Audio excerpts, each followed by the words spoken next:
It was the night before Christmas, and all through Aunt Nora's house, not a creature stirred, except one little mouse. The little grey mouse poked its nose round the corner of the bush by the back porch steps. It sniffed the air. No, nothing suspicious there. The little grey mouse scampered out from behind the bush and ran, bang, into the bottom step. He sat back on his bottom and shook his head. "Bothers and whiskers," muttered the mouse. "Didn't see that." He sniffed the air again. Very, very faintly, he could just, and only just, smell something rather nice. It was far away, up at the top of those steps, but how to get to it? The little mouse made a determined humph noise and leapt as high as he could at the steps. His teeth and claws skittered and scattered and scratched at the wood. One claw caught, then another, and the little mouse heaved himself onto the top of the step. He lay for a moment panting. "Crikey, hard work for a mouse," he puffed. But he thought of his family, back in the nest, waiting patiently for Dad to bring something home for Christmas dinner, because they had nothing at all. "Can't let the family go hungry, by Jiminy," he thought, and he threw himself at the next step, clambering and clawing, and hauling his mouse bottom up onto the top of it. Now, Aunt Nora has exactly 6 steps in her back porch stairs, and the little mouse huffed and heaved and climbed and clambered his way up them all, right up to the back door. That was jolly tough going," he puffed to himself, but it seemed to have been worth it, because the delectable smell was even stronger, which meant he was closer to whatever was making it. But how to get through that door? It was shut tight. Wait! At the bottom right-hand side of the door was a crack. The wood had split. Not very much, but perhaps enough to let in a mouse. The little mouse shoved his nose into the gap, then his snout, then his whole head. He wriggled and twisted and got his shoulders in, and by then his head had popped through to the other side. Well, at least some of him had made it into Aunt Nora's kitchen, but his bottom half was stuck.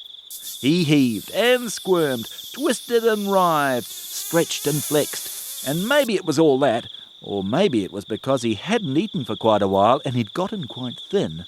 Whatever the reason, with a pop like a cork from a bottle, the little mouse was through the door and sprawling onto the floor of Aunt Nora's kitchen.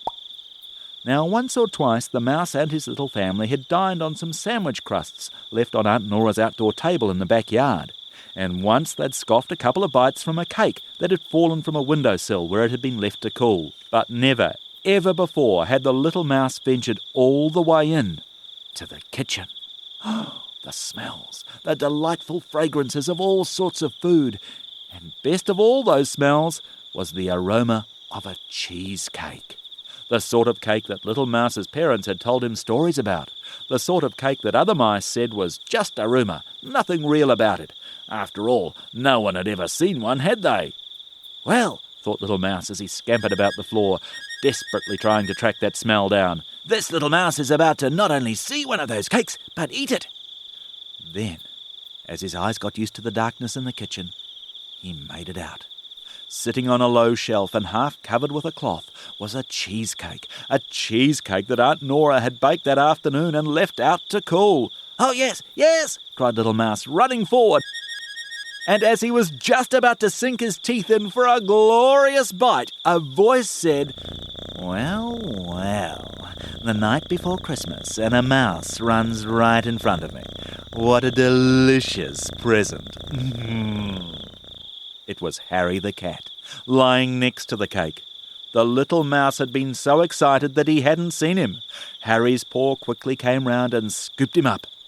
Harry turned the terrified mouse around in his claws. "Not a very smart mouse, coming right into the kitchen, right up to my basket," said Harry. "Not very smart, or just maybe very hungry." He chuckled. "Just like me. Maybe feeding the family, are we, little mouse? The micelets at home waiting for Daddy to turn up with a treat, are they?" Then Harry did a remarkable thing. For Harry, he put the little mouse gently down on the kitchen floor and said, "No, not on Christmas Eve. Couldn't do that. Off you go, but don't come back on Boxing Day. This is a once-a-year offer."